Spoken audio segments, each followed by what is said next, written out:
Welcome back to my channel. It's me, Stelly. For today's video, I'm sure na marami makaka-relate dito, lalo na tayong mga teenagers, yung mga walang budget ngayon summer, hindi makalabas kasi walang pera. Katulad nyo, ganun din ako, gusto ko rin magkaroon ng sarili kong pera, yung hindi humihingi sa magulang natin.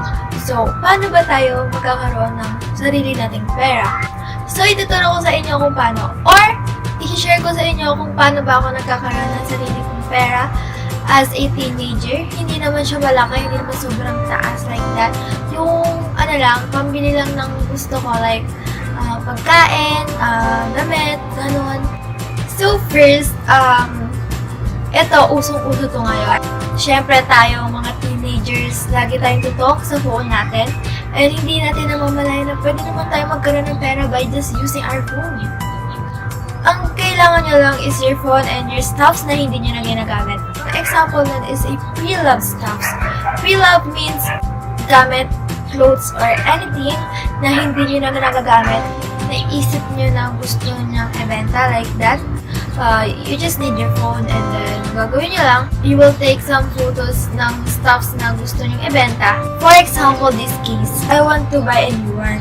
Eh, meron pa naman akong case and then gusto ko siyang ibenta. Gagawin ko dito is I will take a photo of this and then after nun, ilalagay ko dun sa caption na kung bakit ko ibebenta itong case na to and then kung ano yung mga, kung meron mga dents ba to or kung gaano katagal to or kung mabilis sira or may sira na talaga.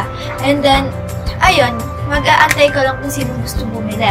Another one is being a reseller. So, reseller, ikaw yung nagbebenta ng products na supplier. Supplier, ayun yung nagsusupply sa'yo ng mga products na ibebenta mo. Ikaw yung magpapatong ng price kung magkano ba yung tubo na gusto mo. Kunwari, si supplier nagbebenta ng ganito, ganyan.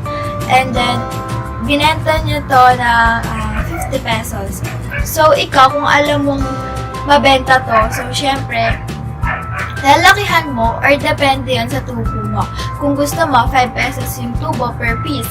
So, 55 yung ibebenta mo. It's up to you naman. I'm a reseller na. So, nagbebenta ko ng mga cosmetics, clothes, stuffs like that. As of now, kumikita na naman ako ng pera pa konti-konti. Mas better siguro kung marami kang friends kasi maraming makakita sa post mo. So lastly, ito pinaka-trend. Ito pinaka-makakatulong sa inyo as in sa mga tamad dyan as in ayaw talagang gumawa. And cellphone lang na cellphone, social media, chuchu, ganyan. So meron akong app na gustong ipakilala or meron akong app na nalaman, which is itong FeaturePoints.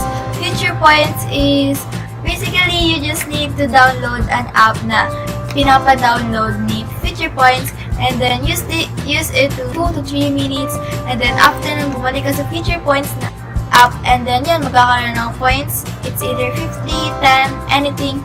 Depende yon sa app na gagamitin mo. And then, as of the moment, wala pa naman akong gaanong points. Meron lang akong 100 points, ganon. 100 pataas, ganon. So, yung points na yon, mariredeem mo siya in any of the following, yung nakalagay dyan. Ayun, mariredeem mo lang siya kapag naka-reach ka na. Depende dun sa points kasi hindi mo agad siya mariredeem ng 100 points lang kasi wala pang price yung 100 points. Hindi ko alam kung magkano yung $1 kapag sa point. I don't know, nakalimutan ko. Pero ayan, gagawin mo lang, mag-download ng pinapa-download ni FeaturePoints and then yan, nagkakaroon ka na ng points. After that, pag naipon mo na yung points mo, pag pwede nang i-redeem, and yan, magkakaroon ka na ng instant money. Kung gusto nyo i-try yung FeaturePoints, the link is in the description box and use my code Stelly16. Ayan.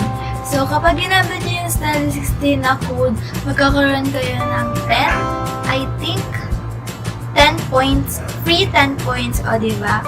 Diba? Ang ganda, magkakaroon ka ng 10 points. By the way, FeaturePoints is not available on Google Play or an Apple Store. Hindi siya available sa Google Play, Google Play or Store? Google Store? Hindi siya available sa dalawang yon. But, you can search naman siya sa search nyo lang, FeaturePoints.com, and then, ayun, dun mo lang siya magagamit.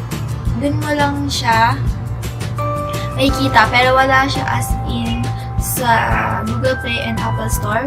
And, ayun, hindi ko lang alam kung bakit. Pero, guys, I swear, makakatulong sa inyo, guys.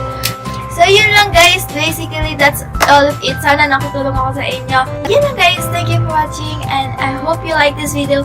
Don't forget to subscribe on my channel. It's me, Stelly. Click that bell notification beside it so you can be notified whenever I post a new video. Follow me on all of my social media accounts, which will be linked down below on the description box. See you on my next video. Don't forget, it's me, Stelly, and you're Stelly.